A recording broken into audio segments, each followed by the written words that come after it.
Is this on? Yeah. Can you hear me? Yes. Yes. Okay.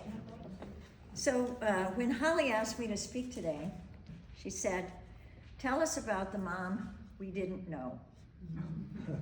The one you knew before she and Dad connected and Andy and I were on the scene. So, okay, here goes. I've been asking longtime friends to give me one-word descriptions of Bonnie. And I'd like to share some of those now to start with. Cheerful, serene, flexible, friendly, scholarly, reliable, relatable, loyal, imaginative, kind. I'm sure you agree these are all fine qualities that do, in fact, describe our Bonnie, whether you knew her at age 15 or at age 75. But beneath her modest, serene, scholarly exterior was an adventurous spirit, amazing ability to adapt, embrace new things, be a little nerdy, and even a little naughty.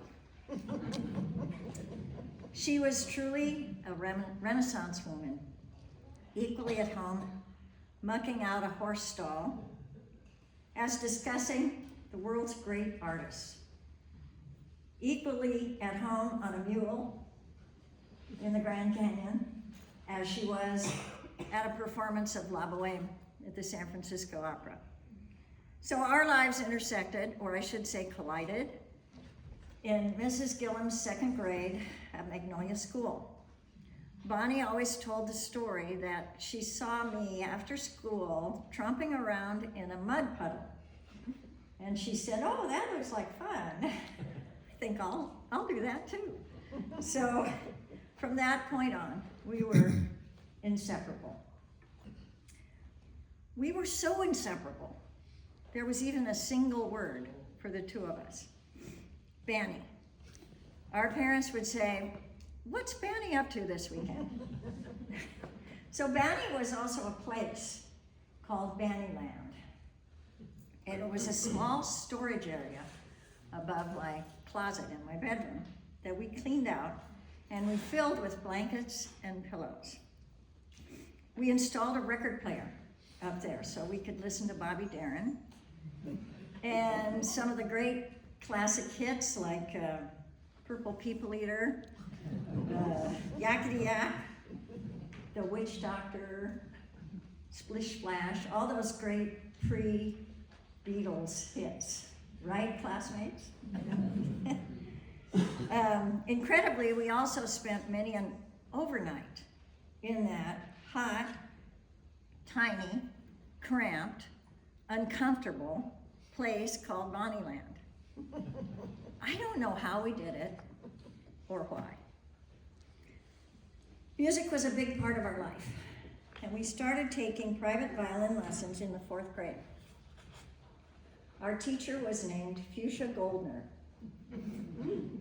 Maybe our parents got a 2-for-1 deal. I don't know how this happened, but Mrs. Goldner kind of pushed us into doing things we weren't quite ready to do, like playing duets. We'd practice at each other's houses. Now this was before we had mastered the basics, by the way. We would practice at each other's houses, much to the consternation of our siblings, who tormented us by holding their ears and making smart remarks about how our duets sounded more like cat fights. At Sequoia, we joined the orchestra, and we participated in something called the Chico Music Festival.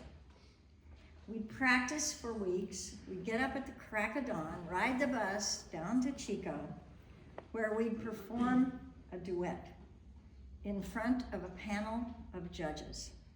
It was terrifying. After the performance, we'd wait a few weeks for the judge's report, which would always come back with comments like, bowing needs work, intonation poor, things like that. Bowing and intonation, if you know anything about the violin, you know that's pretty much the whole ball game. So apparently these judges didn't appreciate the necessity of positive reinforcement for kids. So I think by today's standards, those festivals would be considered child abuse. And I even once poked a little smile out of Bonnie at Willow Springs with the mention of these unforgettable musical ordeals. Bonnie and I loved hanging out at each other's houses. Mine was noisy and chaotic, filled with small animals and small boys. Hers, by comparison, was a book-filled oasis of serenity, but also some wonderful goofiness, starting with everybody's names. Her dad was a charming, distinguished professor of philosophy at Shasta College, and somewhere along the line, he acquired the nickname of Wig, which was short for Wiggus. It might have had something to do with his lack of hair, but in any case, everyone, from Bonnie's mom to her siblings, friends, down to the grandchildren, called him Wig. That wasn't all.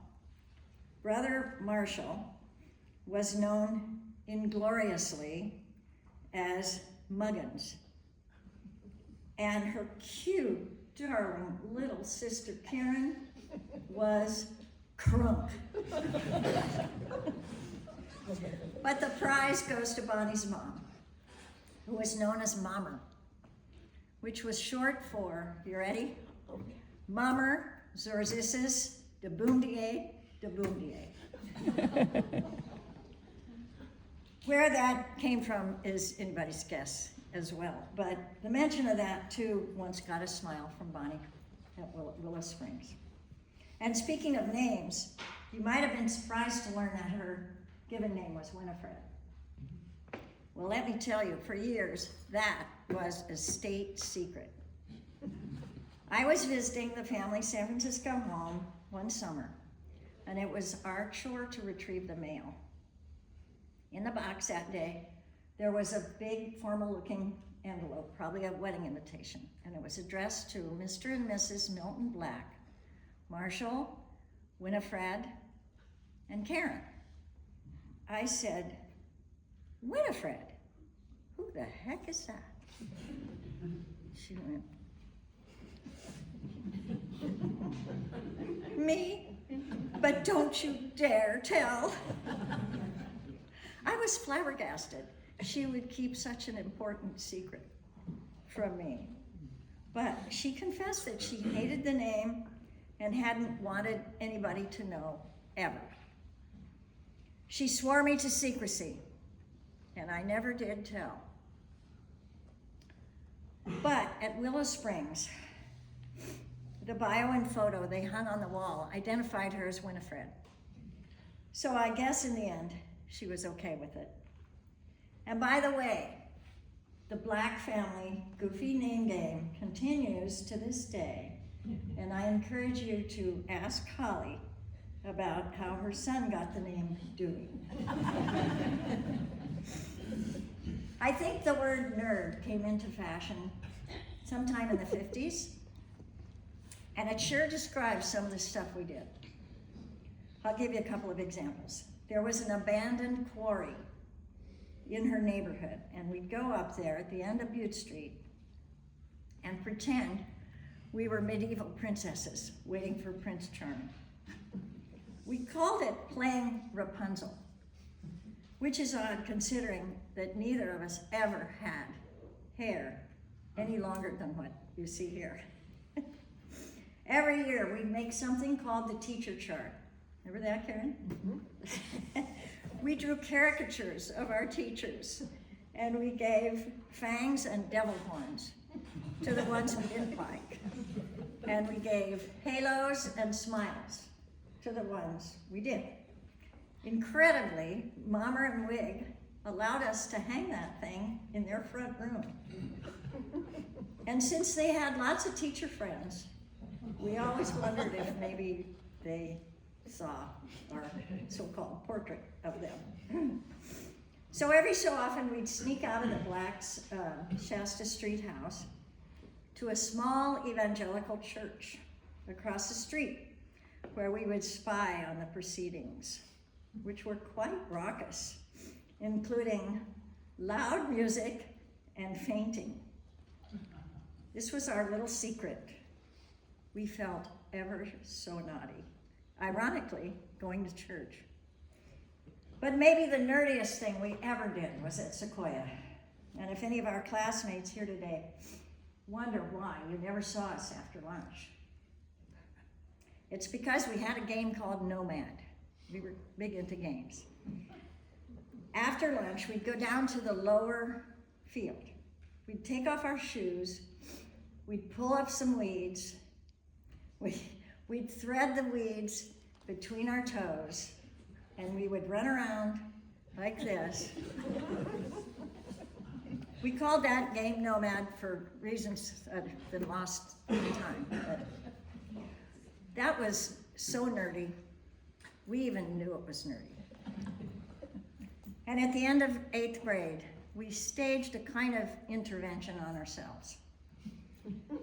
We did. We agreed the first step in our makeover should be to ditch the violence when we went to high school. After all, the marching band was way cooler than the orchestra. Got better trips, had cuter boys, and more time out of class to rehearse for football halftime shows. So we also started to branch out of our cocoon, have other friendships, even boyfriends on our own. We developed a very friendly academic rivalry, one that I credit with putting me in better shape for college than I ever would have been otherwise. And one I'm here to tell you, Bonnie always won. Whether it was a grade on an English paper, a chemistry quiz, or even a driver's training score.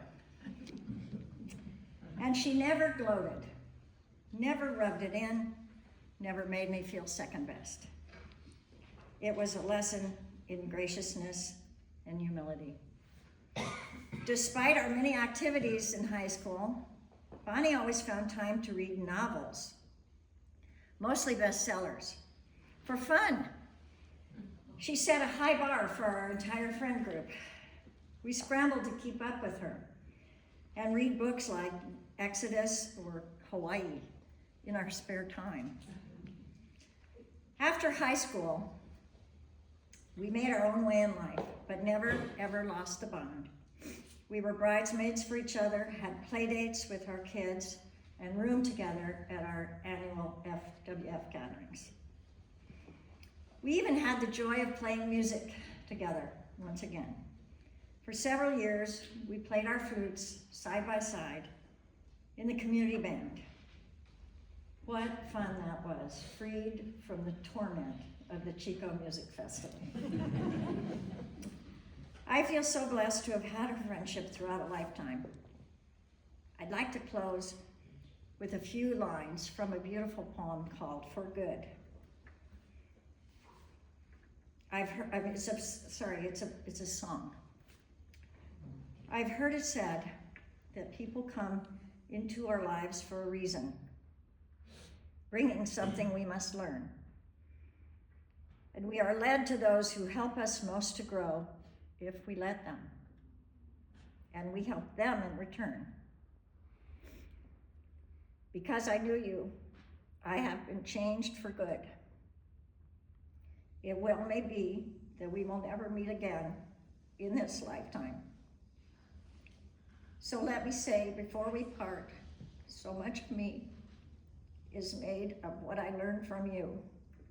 You'll be with me like a handprint on my heart. And now, whatever way our stories end, I know you have rewritten mine by being my friend.